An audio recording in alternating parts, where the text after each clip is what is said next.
Buenas tardes, soy la doctora Carla Gabriela Mejía Piña, profesor investigador de la Facultad de Ciencias Marinas.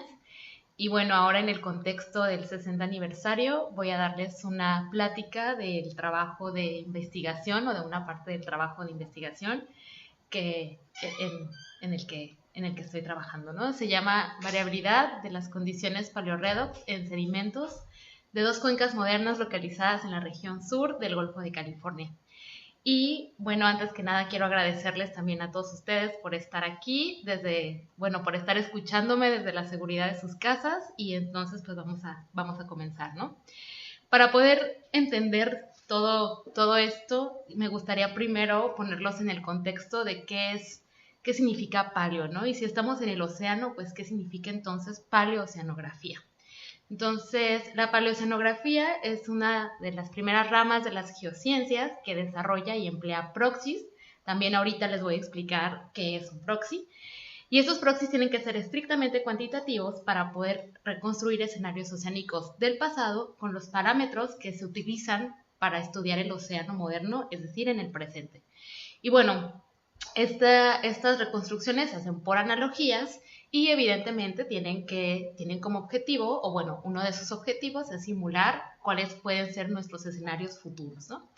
Entonces, yo creo que muchos de nosotros hemos alguna vez escuchado que estudiar el pasado es la clave para poder entender el futuro de lo que pasa, por ejemplo, en nuestro sistema climático. Así que la paleoceanografía es una de las herramientas que se utiliza para hacer este tipo de análisis. Entonces, estrictamente hablando, bueno, es el estudio de los océanos, tal y como fueron en el pasado, y esto incluye escalas de tiempo que van desde hace cientos de años hasta hace millones de años. Básicamente el objetivo entonces es reconstruir su carácter físico, bueno, el carácter físico, químico, biológico, geoquímico de los océanos, de tal manera que si yo reconstruyo las condiciones del océano antiguo, entonces debo de tener o estar pensando en que mi enfoque debe de ser interdisciplinario. ¿Por qué? Porque pueden considerarse muchas ramas de las geociencias, por ejemplo, biología, ecología, química, bioquímica. ¿Okay? Entonces, bueno, las propiedades oceánicas, es decir, de los océanos en el pasado, no se pueden medir de manera directa. Entonces, lo que necesitamos hacer es utilizar o buscar algo que le vamos a llamar registros paleoambientales. En el océano, los registros paleoambientales más comunes son los núcleos de hielo, los arrecifes coralinos, el registro de corales fósiles, y los que nosotros vamos a ver el día de hoy, de la plática en la que estamos centrada, que son pues, los depósitos sedimentarios, ¿no? Y bueno, en este sentido vamos a hablar un poquito de los sedimentos. Lo que les presento aquí es de su lado, soy medio disléxica, perdón. Bueno, en esta figura de aquí, no sé si puedan ver mi apuntador, lo que tenemos es un nucleador. Entonces, los registros sedimentarios nos van a ayudar a evaluar las condiciones redox durante los últimos cientos o miles de años, eso ya se los dije, y los podemos hacer utilizando este tipo de núcleos sedimentarios. El que tenemos aquí es un nucleador de gravedad, funciona muy sencillo. Básicamente tenemos, este es el cuerpo del nucleador, al cual se le adhiere un peso y está evidentemente conectado a un barco por medio de un cable oceanográfico. Entonces, funciona por gravedad. Esto quiere decir que antes de que el nucleador llegue al fondo, se suelta el cable y por gravedad el nucleador cae y entonces vamos a decir que penetra en los sedimentos y una vez que yo recupero, yo puedo tener el registro de los sedimentos en el orden en que se fueron depositando. ¿Ok? Entonces, debido a que se usan las propiedades de los componentes de los sedimentos oceánicos, los estudios en paleoceanografía siempre van a estar limitados por el alcance y la resolución temporal de los registros, ¿no? Entonces, es importante mencionarles que este tipo de estudios, al final de cuentas, nos va a contar una historia, ¿ok? Y entonces la resolución temporal de los componentes, cuando yo analice los componentes para reconstruir la historia de lo que yo quiero ver, utilizando estas propiedades, entonces voy a tener la historia de algo. En nuestro trabajo nosotros estamos interesados en ver cómo ha sido o cómo fueron los cambios en las condiciones redox en los sedimentos, de los sedimentos marinos de dos cuencas modernas que están localizadas en la región sur del Golfo de California. Entonces, para poder hacerlo, digo, bueno, ya sabemos qué es paleoceanografía, ya sabemos que tenemos que utilizar registros paleoambientales, que hay varios tipos y que en este sentido estamos utilizando registros sedimentarios, ¿ok?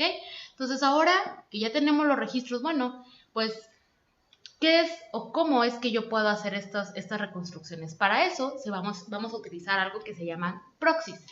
Los proxies son descriptores medibles de variables ambientales deseadas, pero que no podemos observar. Por ejemplo, de la temperatura, de la salinidad, de la productividad primaria, los nutrientes, etc. Es decir, yo quiero describir una variable del pasado, del océano antiguo en el pasado, pero no la puedo ver directamente. ¿Ok?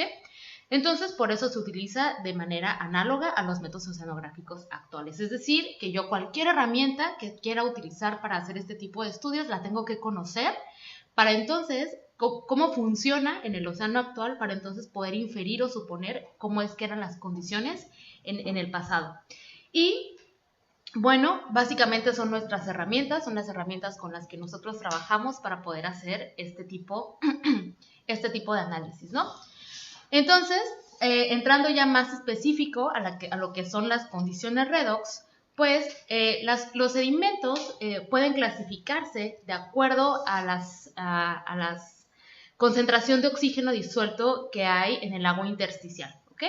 Entonces, esta clasificación puede ser, yo puedo tener condiciones óxicas, anóxicas no sulfídicas o anóxicas sulfídicas o euxínicas. Ahorita vamos a ver un poquito de qué es lo que los diferencia, ¿no? entre estos tres tipos de condiciones, ¿ok? Entonces, pero para entender esta clasificación, primero debemos de entender cuál es el factor principal que controla esta clasificación. Y bueno, el factor principal es la materia orgánica. Yo aquí les puse en una barrita, suponiendo, bueno, intenté graficar o representar la columna de agua, y luego acá abajo tenemos a los sedimentos. Entonces, la materia orgánica juega un papel muy importante dentro de los procesos diagenéticos, y esta materia orgánica es generada en la parte superficial del océano, en la zona fótica de la columna de agua. Y bueno, una vez que los organismos o los productores primarios se mueren, van a empezar a viajar hacia el fondo, ¿no? En el proceso de viaje pueden estar sujetos a procesos, por ejemplo, de remineralización, y es importante que sepan que solamente una parte de todo lo que se produce aquí arriba es lo que va a llegar a depositarse en los sedimentos. Generalmente es entre el 1 y el 20% y va a depender de la región o del océano que estemos estudiando, ¿ok?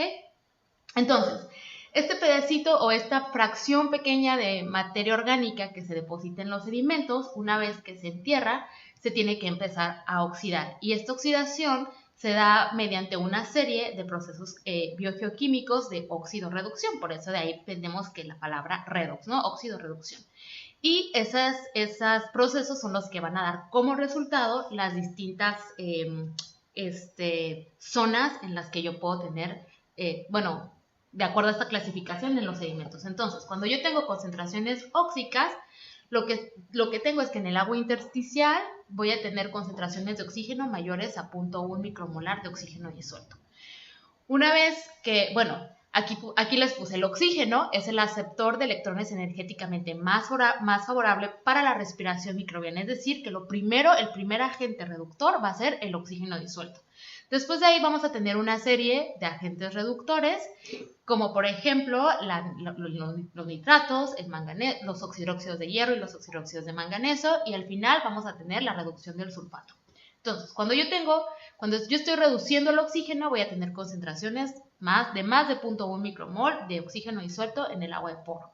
Cuando yo tengo concentraciones antóxico-sulfídicas, las concentraciones de oxígeno disuelto van a ser menores a 0.1 micromolar. Y cuando yo tengo concentraciones anóxicas sulfídicas, las concentraciones de oxígeno también van a estar por debajo de 0.1 micromolar, pero voy a tener la producción de algo que es el ácido sulfídrico, ¿ok? Entonces, Estas tres zonas son de gran importancia en el ciclo biogeoquímico de elementos traza, por ejemplo, de elementos como el hierro. ¿Okay? Y esto es debido a los procesos de precipitación y de disolución que hay en los minerales de hierro. Por ejemplo, bajo condiciones óxicas, yo voy a tener al hierro como oxidróxidos de hierro, ¿ok? Bajo condiciones anóxicas, los oxidróxidos de hierro que teníamos en las condiciones óxicas se van a disolver de manera reductiva y van a liberar hierro 2 más al sistema, bueno, al agua intersticial, ¿ok?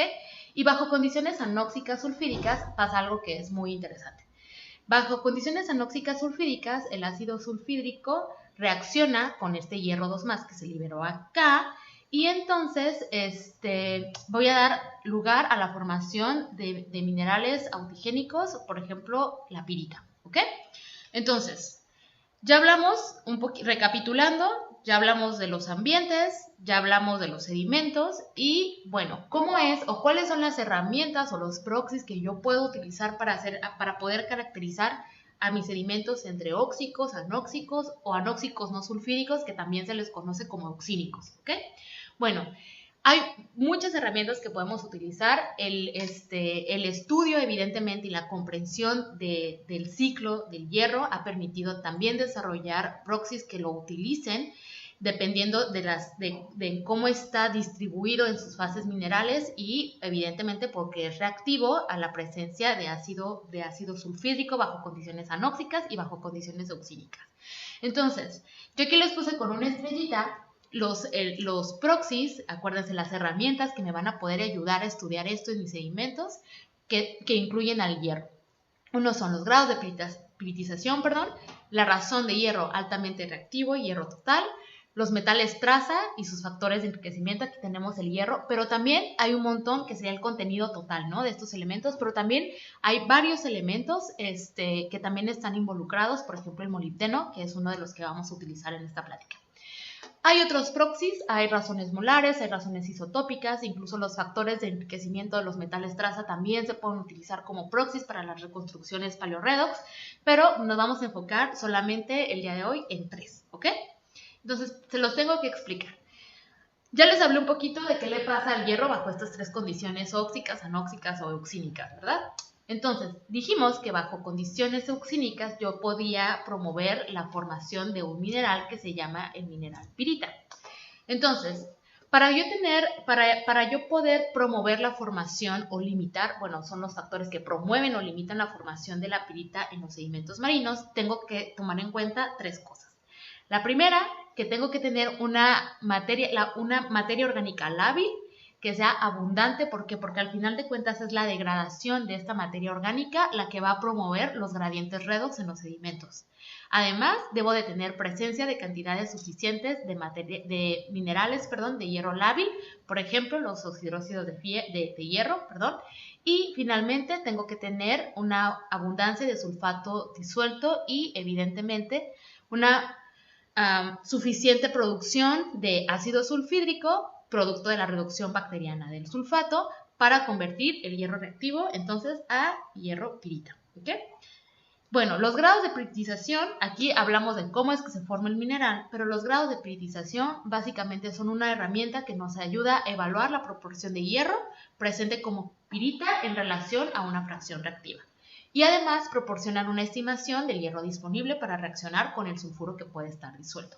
¿Cómo se calcula? Bueno, yo tengo que hacer una extracción secuencial del hierro asociado a las diferentes fracciones minerales y yo puedo calcular o obtener, analizar, el contenido de hierro pirítico, es hierro asociado a la pirita, el hierro asociado al HCl, que sería como la primera extracción que se hace en el método, y la suma de estos dos entonces va a representar una fracción que le vamos a conocer como la fracción reactiva. Lyons y colaboradores en el 2009 hicieron un análisis y entonces establecieron que la pirita puede ser utilizada como un indicador redox. Y además le pusieron, ellos analizaron varios datos de sedimentos y dijeron, bueno, cuando las concentraciones o los porcentajes, de pirita están de 0 a 0.3%, entonces se está reflejando un ambiente óxico de piritización. El DOP o los grados de piritización van a aumentar conforme aumente el contenido de carbono orgánico total en los sedimentos. Una vez que se sobrepasa este 30% o este 0.3, entonces el ácido sulfídrico puede estarse concentrando en el agua de poro. Y si yo sigo con el aumento de carbono orgánico que me favorezca mis gradientes redox en los sedimentos, entonces voy a tener un ambiente anóxico con valores de piritización que van entre el 0.3 y el 0.5. Después del 0.5, entonces yo voy a seguir elevando mis grados de piritización y eso puede ser el reflejo también de un aumento en la cantidad de materia orgánica o de una disminución en la acumulación de sedimentos de origen siliciclástico en las cuencas, y estábamos hablando de un ambiente oxínico. Entonces estos son los límites que me van a permitir a mí, una vez que yo analizo y obtengo los grados de piritización de unos sedimentos, yo podría establecer entonces bajo qué condiciones redox se depositaron esos sedimentos. Pero bueno, yo siempre les digo a mis alumnos que no es lo mismo que yo diga una cosa a que muchos digamos la misma cosa y estemos de acuerdo, ¿ok? Entonces, en este tipo de estudios, entre más herramientas tengamos para poder caracterizar algo, es mejor. Así que incluimos en este trabajo un segundo proxy, una herramienta que también es un indicador potencial de las condiciones redox de depositación. Entonces, este segundo proxy es una razón entre el hierro de la fracción reactiva sobre el hierro total. Y básicamente los sedimentos que son depositados en ambientes anóxicos tienen un contenido mayor de hierro reactivo en relación con el hierro total que los sedimentos que son depositados bajo una columna de agua óxica, ¿ok? Y bueno, Poulton y Canfield en el 2011 establecieron que el límite para establecer entre condiciones óxicas y anóxicas en los sedimentos es de 0.38. Este sería mi segundo proxy. Mi tercer proxy es el molibdeno. El molibdeno está en el océano como ion molibdato y es un ion que no es reactivo. Bajo condiciones óxicas no es concentrado por el plancton, no es absorbido por el material particulado y se puede transferir a los sedimentos asociados a minerales como los oxidróxidos de hierro y los oxidróxidos de manganeso, de los que ya hablamos cuando vimos todas estas clasificaciones redox, ¿ok? Cuando las cosas cambian, es decir, cuando el sistema o las condiciones redox del sistema están bajo condiciones anóxicas o euxínicas, entonces hay un proceso de remoción por medio de una disolución reductiva. El ion molibdato va a pasar a tritiomolibdato y después va a pasar a tetramolibdato. Este tetramolibdato es altamente reactivo y se remueve rápidamente en asociación con los sulfuros de hierro, como la pirita, también de la que ya hablamos, y además de moléculas orgánicas ricas en azufre, ¿ok? Scott y Lyons en el 2012 también hicieron el análisis de una cantidad impresionante creo que son más de 200 o 300 ambientes sedimentarios, y establecieron que también el molibdeno tiene límites. Esto quiere decir que bajo condiciones óxicas de depositación, el molibdeno no va a estar enriquecido. Voy a tener concentraciones por debajo de 0.1 micromol por gramos de molibdeno en los sedimentos. Bajo condiciones anóxicas, el molibdeno va a estar en un rango entre el 0.1 y los 0.26 micromoles por gramo. Y bajo condiciones oxínicas, recuerden que el molibdeno se puede asociar a la pirita sedimentaria o a este sulfuro de hierro, y entonces las concentraciones van a ser por arriba de 0.26 micromolar. Entonces, al menos ya tenemos 3 proxies con 3 parámetros bien definidos para poder establecer estas condiciones en un registro sedimentario, ¿ok? Ahora, ya les di como que toda la parte teórica del asunto, ahora vamos a entrar ahora sí en materia. 2 cuencas modernas localizadas en la región sur del Golfo de California. Entonces, primero vamos a hablar un poquito del Golfo de California. El Golfo de California es un mar marginal que tiene aproximadamente 1.100 kilómetros de longitud, que sería desde aquí hasta acá, y aproximadamente 180 kilómetros de ancho en la boca. Lo importante del Golfo de California no solamente es que es un mar marginal, lo importante es que tiene una climatología tipo monzónica y además cuencas. Ya tuvimos una plática del doctor Ismael Yarbouk que nos habló un poquito sobre esto. Cuencas que van a funcionar como receptores o como el bowl donde vamos a depositar los sedimentos, y además tiene más características que permiten que estos sedimentos se preserven, ¿ok? Entonces, vamos con lo primero, climatología tipo monzón. El monzón básicamente es el resultado de de procesos atmosféricos y está muy asociado a la migración de la zona de convergencia intertropical. La zona de convergencia intertropical es este cinturón térmico que tiene el planeta, ¿ok? Durante el invierno, que en el Golfo de California nosotros vamos a tener una temporada seca y fría y va a ir desde noviembre hasta marzo. Entonces, durante el invierno en el Golfo de California lo que tenemos son surgencias costeras, alta productividad primaria y además, como consecuencia de la surgencia y la alta productividad primaria, vamos a tener una alta sedimentación biogénica. ¿Por qué? Porque recuerden que las urgencias son las responsables de afectar aguas subsuperficiales a la superficie y esta agua es rica en nutrientes y entonces a los productores primarios les estás dando todo para que se desarrollen y entonces voy a tener altas productividades biológicas, ¿ok? Productividad primaria alta y favorezco sedimentación biogénica. Durante el verano, la temporada en el Golfo de California es cálida húmeda, va de julio a septiembre, y si yo tengo si es una temporada húmeda, entonces yo voy a tener sedimentación terrígena. ¿Por qué? Porque voy a tener lluvias, ¿ok? Vamos a verlo un poquito a detalle. Aquí tenemos otra vez a la zona de convergencia. Durante el invierno está desplazada hacia su posición más sureña, durante el verano está desplazada hacia el norte y bueno, esto tiene efectos en el Golfo de California. Durante el invierno, cuando esto está desplazado hacia el norte, el centro de alta presión del Pacífico está desplazado hacia su posición más al sur y entonces los vientos soplan en este sentido a lo largo del Golfo, desde el noroeste. Y evidentemente voy a tener surgencias costeras. Durante el invierno, los vientos, hay una inversión de la dirección del viento, los vientos soplan ahora desde el suroeste y entonces voy a tener un montón de entrada de humedad de toda esta zona tropical y subtropical al Golfo. ¿Okay? Vamos a verlo. Entonces, durante el invierno, lo que vamos a tener son surgencias costeras. Esta es una gráfica en donde tenemos una imagen satelital para ver la clorofila. Y entonces, durante el invierno tenemos que las mayores concentraciones de clorofila están en la región o en la parte oeste o en el margen pegado al macizo continental del México, en el Golfo de California.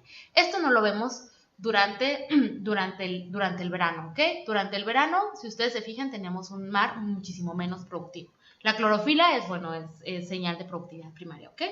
Y si lo veo como la entrada de humedad durante el invierno, pues acuérdense que el viento sopla desde el norte y entonces no tengo entrada de humedad en el Golfo, pero durante el verano tengo un montón de entrada de humedad que además se canaliza por el eje principal del Golfo y entonces tenemos lluvias monzónicas en todas estas regiones, ¿ok?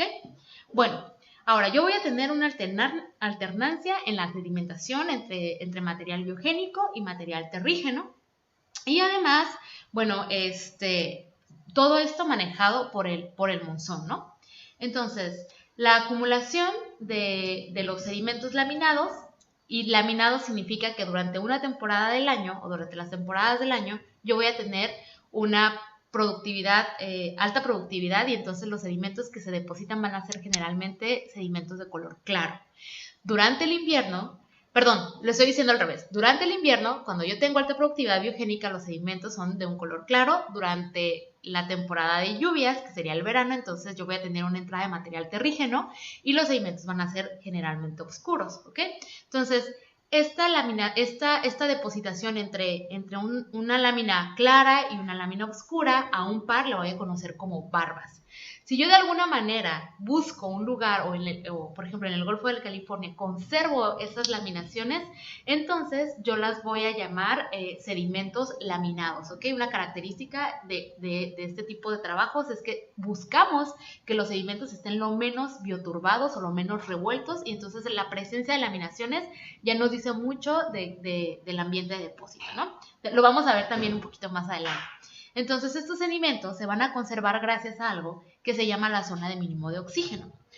Ok, la zona de mínimo de oxígeno es el resultado de un equilibrio entre procesos que son bioquímicos, por ejemplo, la disminución del oxígeno disuelto al momento de que este oxígeno está degradando la materia orgánica y también de procesos que son dinámicos, que son los responsables de la distribución de las masas de agua con diferentes concentraciones de oxígeno disuelto y además de cambios en la circulación.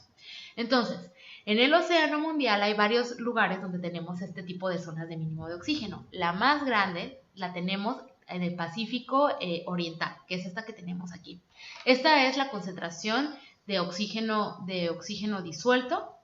Y como ustedes pueden ver, pues tenemos aquí valores ya 1 de oxígeno disuelto.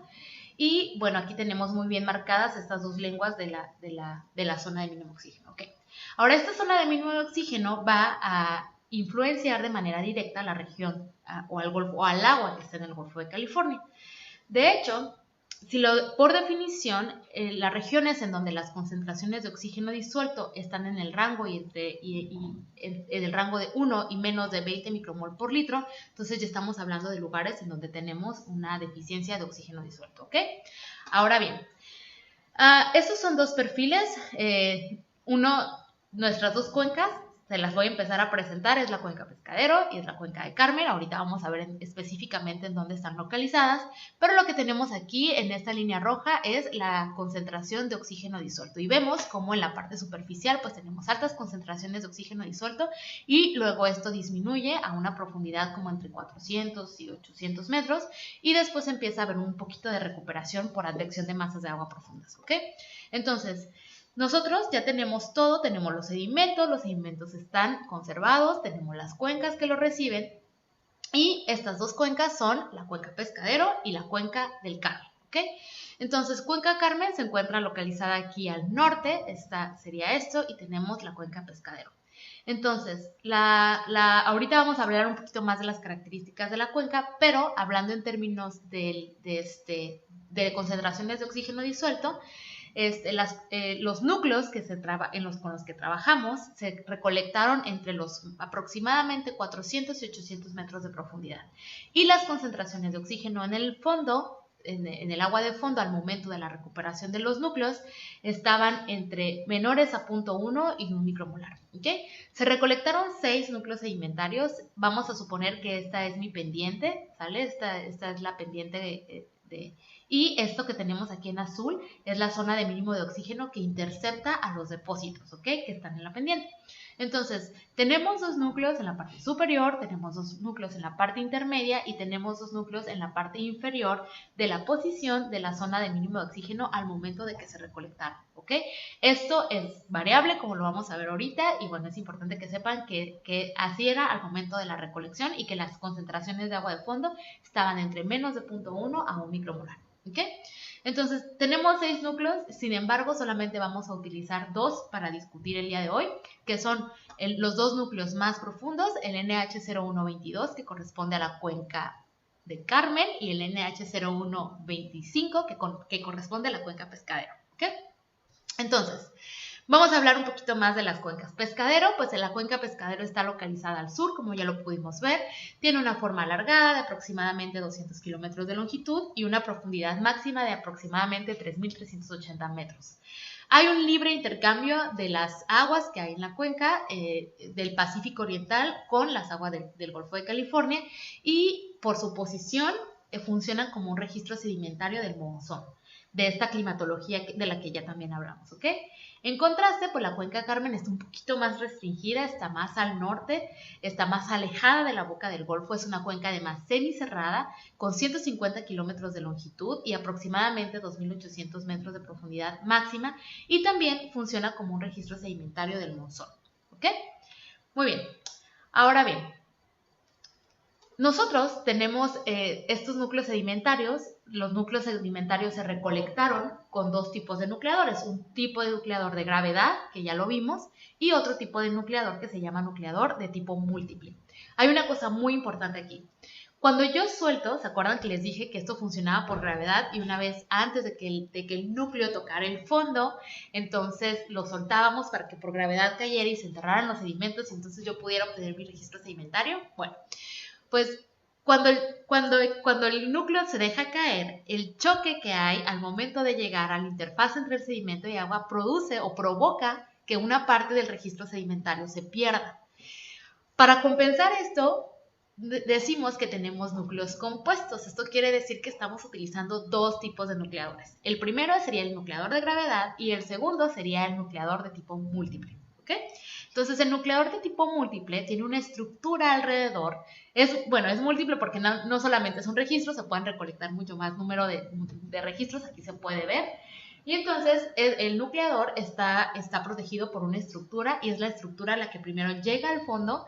Esa estructura se sienta, por así decirlo, toca fondo, y una vez que toca fondo la estructura se libera el peso y poco a poco los núcleos o el nucleador se va enterrando en el registro sedimentario y se obtiene la muestra. ¿Cuál es la ventaja? Bueno, la ventaja es que tenemos muy bien conservada la parte superficial del núcleo.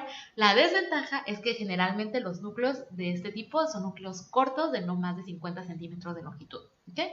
Entonces, una vez que recolectamos nuestros núcleos, evidentemente uno de gravedad y uno de múltiple para cada una de las estaciones, se les hizo un análisis de rayos X. Y aquí les pongo un ejemplo del núcleo 22 que está en la cuenca de Carmen y podemos ver muy clarito estas laminaciones. ¿Recuerdan? Les dije depositación biogénica predominante, láminas claras, depositación terrígena predominante, láminas oscuras, ¿ok? Entonces ya tenemos estos registros, luego lo que hacemos es que los cortamos y los llevamos al laboratorio y obtenemos pedacitos o rebanaditas de núcleo y en nuestro caso es de intervalos de 1 centímetro. También les dije que la resolución iba a depender de la resolución en el tiempo y el alcance temporal iba a depender de la longitud de estos núcleos, pero también de las tasas de sedimentación. En los lugares en donde el material se deposita o se acumula más rápido, entonces yo puedo tener un núcleo muy largo, pero a lo mejor le llevo menos tiempo depositarse, entonces mi resolución temporal va a ser menor, ¿ok? Entonces recolectamos, le sacamos radiografías, los llevamos al laboratorio, los cortamos en intervalos de 1 centímetro y luego empezamos a analizar nuestros proxies o nuestros componentes sedimentarios, que son al final de cuentas las herramientas que nos van a ayudar a contar la historia. ¿Cuáles son los...? Antes de eso, a los núcleos se les hizo un modelo de edades por una combinación de perfiles de exceso de plomo 210 y carbono 14. Además, también se hicieron conteo de estas barbas, recuerden, de estas laminaciones, con las imágenes o ayudándonos de las imágenes de rayos X. También se les analizó, ahora sí, los metales totales, es la determinación de hierro, molibdeno y titanio mediante fluorescencia por rayos X o XRF. Es una técnica analítica que nos permite conocer la concentración elemental de las muestras y es muy eficiente porque el método no es destructivo, así que los sedimentos se pueden quedar guardados o reservados para futuros análisis, ¿ok? También se analizó la pirita sedimentaria, esta que les empecé a platicar desde que hablamos de los gradientes redox en los sedimentos y de su asociación con otros de los metales a la pirita sedimentaria. Bueno, pues para cada centímetro de cada núcleo se hizo una extracción secuencial de los metales, separando las fracciones definidas operacionalmente como fracción HCl y fracción pirítica para poder calcular con esto, además, los grados de piritización, que recuerden que es uno de nuestros proxies. Y también por coulometría hicimos el análisis de carbono inorgánico y total. Entonces, el carbono orgánico, pues nada más se calculó por la diferencia del total menos el inorgánico. ¿Okay? Entonces, lo que hacemos con esto, vamos a pasar de algo meramente, de tener todas estas rebanaditas de pastel, ¿cierto? Ya las feché, ya hice las extracciones, ya determiné los metales, el carbono orgánico. Bueno, lo que construimos al final de cuentas son series de tiempo. En esta imagen que les muestro aquí, tenemos en el eje de las X la concentración de molibdeno, de la razón entre el hierro reactivo y el altamente reactivo y el total, y los grados de piritización, ¿ok? Y en el eje de las Y tenemos el tiempo que va desde los 0 hasta los 7000 años aproximadamente. Acá tenemos la escala en centímetros, ¿ok? Entonces, y tenemos nuestros dos núcleos, el núcleo 25 que está en color en azul y el núcleo 22. Ahora bien, ya tenemos nuestra serie de tiempo, pero nuestro objetivo es establecer las condiciones redox en las dos cuencas a lo largo de los últimos 7000 años o 7000 años para la cuenca de Pescadero, pero son como 4500 para la cuenca del Carmen, ¿ok? Entonces lo que hicimos, bueno, si nosotros lo ponemos así, yo aquí marqué en color azul los datos que estarían dentro de estos límites de los que ya les platiqué para condiciones óxicas, anóxicas y auxínicas de cada uno de nuestros proxies, ¿verdad? Entonces, de hecho aquí les puse otra vez las escalas, aquí están marcados cuáles cuáles núcleos o cuáles datos dentro del núcleo, estarían bajo condiciones óxicas, anóxicas y oxínicas. Entonces esto no es suficiente. ¿Por qué? Porque pues yo puedo ver los perfiles y puedo inferir, pero para darle un poquito más de soporte a nuestra interpretación hicimos 3 esquemas y comparamos los resultados de los grados de piritización con los grados de molibdeno. Ese le vamos a llamar el esquema 1. De hecho, lo que intentamos es ver bajo qué esquema es el que funcionan mejor o con los que se pueden establecer mejor estas condiciones y por eso los comparamos. El esquema 2, que sería el molibdeno versus la razón de hierro reactivo sobre hierro total, y el esquema 3, que sería comparar el grado de piritización con esta razón otra vez, ¿ok? Entonces, resultado de esto, aquí tenemos nuestros esquemas, ¿ok? Esquema 1, esquema 2 y esquema 3 para Pescadero y para Cuenca del Carmen. Y además tenemos la escala, las imágenes de rayos X que le correspondían a cada pedacito de ese núcleo. Entonces, en principio, podemos ver que tanto Carmen como Pescadero muestran diferencias importantes en las condiciones redox, por ejemplo. Pero, bueno, antes de eso, si ustedes se fijan, aquí en Pescadero, en azul están las condiciones que serían óxicas o en las que nuestros próximos dan resultados de condiciones óxicas, en verde serían anóxicas y en roja serían oxínicas. Entonces, en principio, en Pescadero vamos a tener que las condiciones que predominan son óxicas y anóxicas independientemente del esquema con el que estamos trabajando. Mientras que en Carmen prácticamente no tenemos la presencia de condiciones óxicas y dominan más la presencia de condiciones anóxicas y oxínicas. Además, en ambas cuencas existe un cambio sincrónico a los 2800 años antes del presente y esto es evidente en cualquiera de los esquemas que estemos utilizando. Adicionalmente, no se observan condiciones oxínicas en Cuenca Pescadero, bajo ninguno de los 3 esquemas, ¿ok? Los primeros 100 centímetros de Cuenca Pescadero y los centímetros superficiales de la Cuenca del Carmen indican condiciones óxicas y entonces esto es así como un foquito porque en teoría, cuando al momento de que se recolectaron los núcleos, pues estamos en el límite inferior de la zona de mínimo de oxígeno, ¿ok? Entonces, la pregunta es si los núcleos están influenciados por la zona de mínimo oxígeno. Y básicamente podemos tener 2 opciones. Uno sería que los límites bajo los cuales se construyeron los esquemas no sean adecuados para una zona que está influenciada por una zona, para una cuenca que está influenciada por una zona de mínimo de oxígeno. Y 2, que los núcleos profundos de alguna manera se encuentren en contacto con concentraciones de oxígeno disuelto que sean suficientes para que entonces se reflejen las condiciones óxicas en los primeros centímetros, ¿ok? Un análisis más detallado. En un análisis más detallado encontramos lo siguiente. Por ejemplo, aquí tenemos a la Cuenca Pescadero, que recuerden que tenemos en los primeros centímetros, los tenemos o están caracterizados por condiciones óxicas de manera general. Entonces, si yo tomo solamente este pedacito entre el centímetro 73 y el centímetro 94, yo puedo ver claramente que esos sedimentos están bioturbados. Recuerden que la presencia de la zona de mínimo de oxígeno nos iba a permitir que los organismos bioturbadores no fueran tan abundantes y entonces vamos a hacer que este registro esté como que bien conservado, ¿ok? Entonces, cuando analizamos las imágenes de rayos X, nos dimos cuenta que sí, había señales de bioturbación en el núcleo y bueno, eso puede ser o soportar la idea de lo que estamos encontrando con nuestros esquemas, ¿no? De condiciones óxicas. En contraste, si yo me voy más profundo en el núcleo, aquí estamos entre los 182 y 204 centímetros o los 4.8 a 5.4 mil años antes del presente, las condiciones ya son laminadas, ¿ok? Ya se pueden observar de manera más clara esta sedimentación o esta alternancia entre la sedimentación biogénica y la sedimentación terrígena. Si todavía me voy más al fondo, en donde si ustedes se fijan aquí, bajo el esquema 1 y el esquema 3, las condiciones son anóxicas, estas laminaciones aún son más evidentes y se ven con mucho más claridad y están mejor conservadas. Si hago lo mismo para Carmen, Bueno, esto sería la fracción del núcleo del centímetro 28 al 43, desde los 430 hasta a los 660.000 años. Y bueno, puedo ver aquí las laminaciones, y conforme avanzo en el núcleo, es decir, conforme me voy hacia abajo en el núcleo, esas laminaciones son mucho más evidentes y están mucho mejor definidas, ¿ok?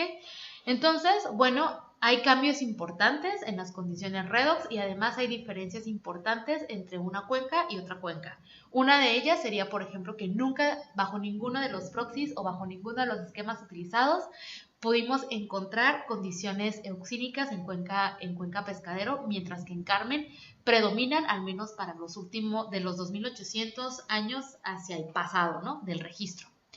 Ahora bien, estos son nuevamente nuestros esquemas, pero bueno, ahora ¿a qué responden? Resulta que la productividad primaria entre los 5 y los 2000, bueno, entre los 5000 y 2500 años antes del presente estuvo favorecida por el fortalecimiento de un giro anticiclónico subtropical que está en el Pacífico Norte y que es el responsable de advectar agua subsuperficial subtropical a la región sur del Golfo de California. Además, las condiciones oceanográficas modernas en el Golfo de California se establecieron hace aproximadamente 2800 años y también a esta edad, en este tiempo hubo una intensificación de los ciclos ENSO responsables de la intrusión esporádica de aguas tropicales a la región. Entonces ya empezamos a intentar relacionar nuestras condiciones redox con procesos o con cambios importantes en la oceanografía de la región.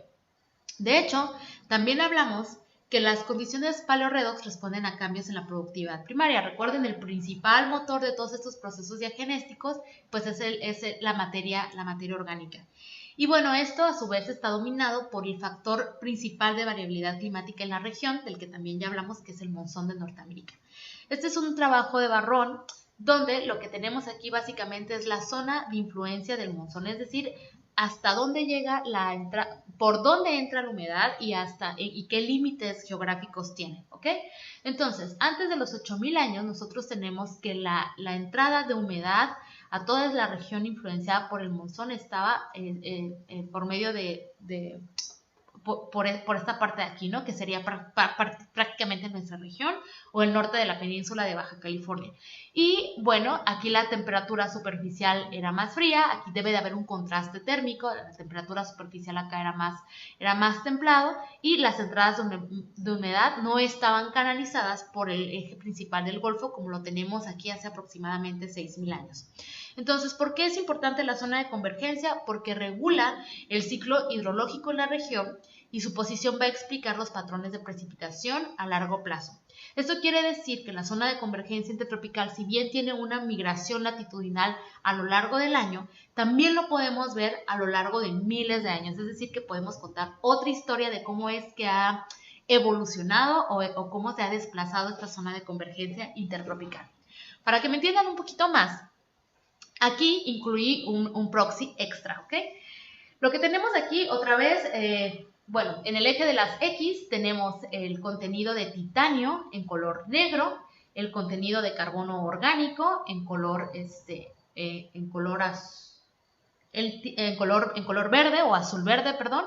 Y otra vez aquí tenemos el tiempo, esto sería la cuenca Carmen y acá tenemos la cuenca Pescadero, ¿ok? Aquí marqué también los 2800 años en donde se da este cambio importante en las condiciones. Ahora bien, el titanio es un importante constituyente de la fracción terrígena en los sedimentos marinos y debido a que tiene un origen detrítico y que además no tiene movilidad bajo procesos diagenéticos, es un proxy o es una herramienta ideal de cuánto aporte de material siliciclástico de origen fluvial llega a una cuenca, ¿ok? Y bueno, entonces estamos comparando el contenido de titanio, que recuerden cuánto aporte de origen fluvial llega a la cuenca, y también el contenido de carbono orgánico, ¿sale? Y además, esta línea roja que tenemos aquí es la insolación en en la insolación modelada para nuestras cuencas. Entonces, podemos ver que hay una correspondencia o que esto está muy bien, o sea, la cantidad de carbono orgánico y la cantidad de titanio sigue muy bien a nuestra línea de insolación modelada. Esto quiere decir que si yo estoy hablando en términos de la zona de convergencia intertropical, mientras más lluvia tenga en la región, eso quiere decir que la zona de convergencia estaba localizada más hacia el norte, y mientras menos lluvia o condiciones más áridas y secas tenga, entonces la zona de convergencia intertropical va a estar desplazada hacia su posición hacia el sur. Por lo tanto, al menos para los últimos, para el Holoceno, tenemos una migración de la zona de convergencia. Antes estaba posicionada mucho más, su posición media anual, por así, si así lo queremos ver, estaba más al norte que lo que tenemos ahora en lo que estamos viendo en la oceanografía actual, perdón, del Golfo de California. Consecuentemente, como la zona de convergencia regula a la cantidad de precipitación, bueno, cuando yo tenía la zona de convergencia en el norte, entonces el material que se podía aportar por lluvias o de origen fluvial, pues también era mayor, y lo vemos muy bien reflejado en esta concordancia que hay entre el titanio, el carbono orgánico y la insolación, ¿ok? Entonces, los cambios a largo plazo en la insolación van a influir en la posición relativa de la zona de convergencia y, por ende, el contenido de carbono orgánico y material de origen detrítico que es depositado en los sedimentos en las dos cuencas que nosotros estamos estudiando. Muy bien. Ahora, lo que tenemos aquí es una gráfica donde tenemos prácticamente la interpolación entre los tres perfiles 20, 21 y 22, y solamente estamos con uno de nuestros proxies, que es el molibdeno. Entonces, de manera muy general, nosotros pudimos observar que había una serie de pulsos, ¿cierto? Pulsos en las condiciones redox, porque acuérdense que esto es el molibdeno, y el molibdeno se enriquece conforme las condiciones son más reductoras, ¿ok? Conforme las condiciones son euxínicas. Entonces, lo que vimos era que había una serie de pulsos, y entonces nuestra siguiente tarea fue intentar descomponer nuestras series de tiempo para ver si podíamos descomponer las frecuencias, es decir, toda esta variabilidad en la serie de tiempo la vamos a descomponer y vamos a ver si hay ciclicidad o si hay presencia de ciclos que se estén repitiendo a lo largo del tiempo, y a ver a qué responden estos ciclos. Para hacer eso, para descomponer nuestras series de tiempo, usamos una herramienta que se llama la transformada continua de Wavelet, y además para ver cómo es que las dos series, por ejemplo, pueden estar en fase o en desfase, utilizamos una transformada que se llama la transformada cruzada de Wavelet, ¿ok? Ahora bien, para la primera parte, que es la transformada continua, lo que obtuvimos es que en nuestros registros de carbono orgánico, molibdeno, titanio y hierro, podíamos encontrar ciclos de variabilidad que se repetían a lo largo de todas las series. ¿Con qué frecuencias? Bueno, con frecuencias de aproximadamente 200 años, 300 años y 1500 años, ¿ok? Entonces, esta variabilidad o esta ciclicidad, en el primer caso, que es de aproximadamente 200 años, se le conoce como el ciclo Suez de Brise y ha sido reconocido como uno de los ciclos solares más intensos dominantes durante el Holoceno. Para el segundo caso, que es el ciclo centenario de Bond, que va entre los 400 más o menos 100 años, este ciclo ha sido identificado en varias regiones del mundo mediante diferentes proxies y también tiene que ver con la variabilidad solar, ¿ok? Y finalmente, el ciclo milenario de Bond, que va de 1500 más o menos 500 años, es un ciclo milenario de eventos de enfriamiento, que también fue reconocido en nuestros sedimentos, ¿ok? Entonces, ya estamos recapitulando un poquito. Estamos hablando de que tenemos una variabilidad que en las condiciones redox que pueden estar respondiendo a condiciones que ya tienen que ver con la zona la migración de la zona de convergencia intertropical, perdón, y que además esto fluctúa en el contenido de titanio y también en el contenido de carbono orgánico. Entonces, nuestra segunda transformada, que es la transformada cruzada de Wavelet, aquí tenemos el ejemplo de dos de nuestras gráficas, nos van a decir si las series están variando en fase o están variando en desfase. Es decir, si yo tengo alto contenido, un alto contenido de titanio y carbono orgánico, que es lo que estamos comparando aquí, ¿cómo varían esas dos series en el tiempo? ¿Varían igual? O si hay más de uno y menos de otro, eso sería que estuvieran en desfase, perdón. Entonces, lo que nosotros obtuvimos, sería para Cuenca Carmen y Cuenca Pescadero, es, por ejemplo, para Cuenca Carmen, se los marqué aquí con un cuadro blanco adentro de la imagen.